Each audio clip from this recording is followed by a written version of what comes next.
کرنا چاہتا ہوں کہ آج جو سب سے بڑی کامیابی ہماری ہے، آپ دیکھیں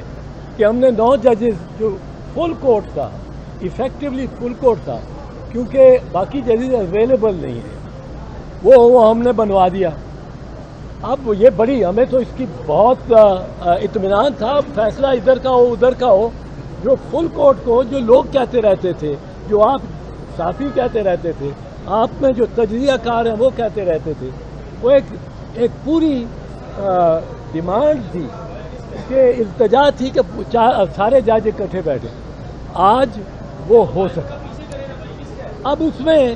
ذرا ہمیں اس بات پہ کچھ بیچ میں ٹیسٹ اچھی نہیں رہی کہ 2 جج صاحبان نے، سینئر ترین جج صاحبان نے اس بینچ سے اٹھ کے چلے جانا مناسب سمجھا۔ ہم نے ان کی منت کی، قاضی فیض عیسیٰ صاحب کی اور سردار طارق مسعود کی۔ کھوسہ صاحب نے تو جناب فیض عیسیٰ صاحب کو مبارک بھی دی کہ وہ آج چیف جسٹس ڈیزگنیٹ ہو گیا۔ اب میں نے عرض کرتا ہوں، ہم نے منت کی کہ آپ بیٹھیں، 9 ججز کا فیصلہ ایک زیادہ مضبوط فیصلہ ہوتا ہے۔ ایڈمنسٹریشن آپ کے فیصلوں کو،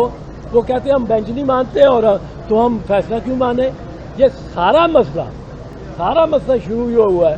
جس طرح برہنہ ہو کے یہ وزراء نے کھڑے ہو گئے ہیں اس کے سامنے سپریم کورٹ کے، اب ہمارا کرو، کیا کر سکتے ہو آپ؟ اور چونکہ ڈیوائیڈ تھی، تقسیم تھی عدلیہ اور سپریم کورٹ، اس میں سپریم کورٹ بھی بے بس ہو گئی۔ انہوں نے تقریریں کی، جس قسم کی تقریریں انہوں نے کی، وہ جو جلسہ لے کے آئے تھے، جلوس پورا، مولانا فضل الرحمان اور مریم بی بی، جس قسم کی تقریریں انہوں نے سپریم کورٹ کی دہلیز پہ کی، وہ کوئی سن نہیں سکتا تھا، پر انہوں نے کی۔ ہم نے کہا کہ آپ بیٹھیں، آپ سے معتبر ہو جائے گا، یہ بینچ آپ سے معتبر ہوتا ہے۔ اور میں نے تو یہ بھی کہا کہ آپ کے گھر کے اندر اگر تنازع ہے، اگر آپ کا گھر کے اندر تنازع ہے، آپ درست طور پہ چیف جسٹس کے اختیارات کو کم کرنا چاہتے ہیں، اس کی ثوابدید کو کم کرنا چاہتے ہیں، بینچز بنانے کی، کیس لگانے کی، اس کی ثوابدید، اور 3 ممبر کمیٹی چاہتے ہیں، یہ بالکل ہم آپ کو سپورٹ کرتے ہیں۔ پر اس وقت آپ اندر گھر میں لڑ رہے ہیں اور باہر سے حملہ ہو رہا ہے، اور یہ سارا اٹیک جو ہے، اس لیے یہ ہمارے پاس آج فوجی عدالتوں کا مقدمہ ہے، اور قاضی فیض صاحب سے تو توقع تھی کہ وہ اس پہ بیٹھے رہیں گے، اور فوجی عدالتوں کا ایک بڑا ہیومن رائٹس کا مسئلہ ہے، یہ ایک بنیادی مسئلہ ہے، یہ ایک ریاست کے اسٹرکچر اور آرکیٹیکچر کے مطابق کے بارے میں یہ مسئلہ ہے۔ ہم نے تو منت کی، کھوسہ صاحب نے بھی منت کی ان کو مبارک دینے کے علاوہ، پر وہ نہیں مانے، اور ہمیں اس کا ذرا افسوس ہے۔ ہم مان جاتے، 9 جج بیٹھے ہوتے، 9 ججز میں سے ہماری چاہے اقلیت نکلے، کیونکہ یہ دونوں جج طارق مسعود صاحب اور فیض عیسیٰ صاحب تو سمجھے جاتے ہیں عرف عام میں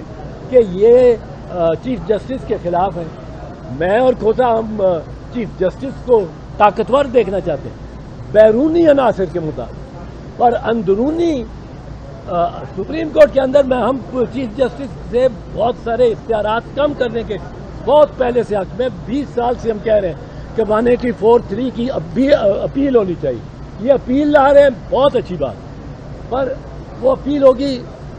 آئینی ترمیم کے ذریعے، اس کا میں اس میں زیادہ نہیں چاہتا، پر بہرحال آج ہم بڑے مطمئن ہیں۔ آج سپریم کورٹ نے اور چیف جسٹس صاحب نے جو آخری پوائنٹس میں کہا کہ جو ان سے فوجی عدالتوں کی حیت بھی سامنے آ جاتی ہے، کہ انہوں نے کہا کہ وداؤٹ ریزن انہوں نے فیصلہ دینا ہے، گلٹی ناٹ گلٹی، اور ان کے جو فوجی عدالت سیکرٹ پلیس میں بھی ہو سکتے ہیں، پتہ نہیں ہو بھی گئے کہ نہیں ہو گئے، اور وکیل اس میں چاہے پیش ہونا ہو، یہ عدالت کیسی ہے؟ انہوں نے پوائنٹس ریز کیے ہیں چیف جسٹس صاحب نے۔ آج کل ہم سمجھتے ہیں، کیونکہ پھر چھٹیاں عید کی بھی آ رہی ہیں اور سپریم کورٹ کی بھی چھٹیاں ہو گئی ہیں، کہ کل امید ہے ہمیں کہ کوئی عبوری فیصلہ آ جائے گا، پر یہ عدالت میں اور اس کی کارروائی پہ دیکھیں۔ اعزاز صاحب آپ تو مطمئن ہیں آج کی سماعت پر، لیکن آپ کی پارٹی آپ سے اور فیصل صاحب سے مطمئن بس کر یار چھوٹی وہ وال آف شیم جو ہے وہ وال آف فیم بنے صاحب بھی شامل ہیں، اعجاز الحسن صاحب بھی شامل ہیں، جسٹس منیر اختر صاحب بھی شامل ہیں، مظاہر علی اکبر نقوی صاحب بھی شامل ہیں، اور عائشہ ملک صاحبہ بھی شامل ہے۔ یہ 7 ججز پر مشتمل،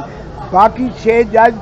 یہاں نہیں ہیں، لاہور میں نہیں، اسلام آباد میں نہیں ہیں، ورنہ ہماری استدعا تھی کہ فل کورٹ بیٹھے، یعنی 15 کے 15 جج صاحبان سنیں۔ ہم نہیں چاہتے تھے کہ پھر یہ ہے 7-3 7-5 3-2 اس کی کوئی ابہام رہ جائے۔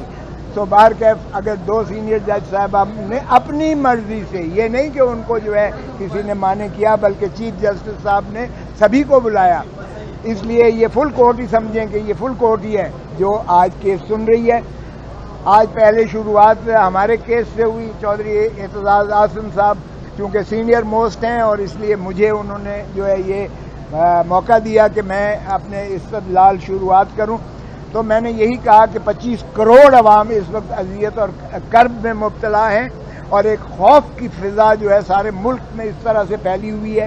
آپ نے سنا جج صاحب نے بعد میں چیف جسٹس صاحب نے آخر میں یہ بھی کہا، اور اٹارنی جنرل نے تسلیم کیا کہ اگر وکلاء کو جو ہے ہراس کیا جا رہا ہے، عزیر بھنڈاری کو اٹھا لیا گیا 4-6 گھنٹے، میرے گھر پر حملہ ہوا، وہ بھی چیف صاحب نے ذکر کیا، اگرچہ میں نہیں چاہتا تھا کہ وہ ذکر ہو۔ میں نے یہ ضرور شکایت کی کہ دیکھیں میں اٹارنی جنرل ہوتے ہوئے، سینئر موسٹ وکیل ہوتے ہوئے، میں اپنا پرچہ نہیں درج کروا سکا، ایک ASI نے پرچہ میرا بھی، وہ میرے اوپر قاتلانہ حملہ اور میرے گھر کے اوپر حملے کا، اور میرے ڈرائیور کو زخمی کرنے کا، اور میری گاڑی کو ہٹ کرنے کا، اور میرے گیٹ پر گولیاں برسانے کا، وہ بھی ASI کی ودیت میں پرچہ درج ہوتا ہے۔ میں موجود ہوں، زندہ آپ کے سامنے کھڑا ہوں۔ بہرکیف چیف جسٹس صاحب نے آخر میں یہ بھی کہا کہ یہ جو صحافی حضرات کو اور اٹارنی جنرل کو کہا، بتائیں میں آپ کو نام لے کر بتاؤں کہ جن صحافیوں کو آپ نے جو اغوا ہے، جن کو جو ہے اس طرح ہراساں کیا جا رہا ہے، یہ بھی بند کریں اور فوراً مخلصی دیں۔ اسی طرح چودھری صاحب نے پوائنٹ آؤٹ کیا کہ عورتوں کو بھی جو ہے آپ سے بیجا میں، یعنی ان کو بھی محبوس کیا ہوا ہے، ان کو جیلوں میں بند کیا ہوا ہے، چیف صاحب نے اس کی بھی فہرست مانگی ہے، اور ٹوٹل کتنے مقدمات ہیں اس وقت، کتنے لوگ پابا سلاسل ہیں، کتنوں کو فوجی عدالتوں میں مقدمہ ریفر کیا گیا ہے، کتنے سویلین سائڈ پر ہیں، یہ ساری بھی فہرست چیف جسٹس صاحب نے مانگی ہے۔ البتہ فیصل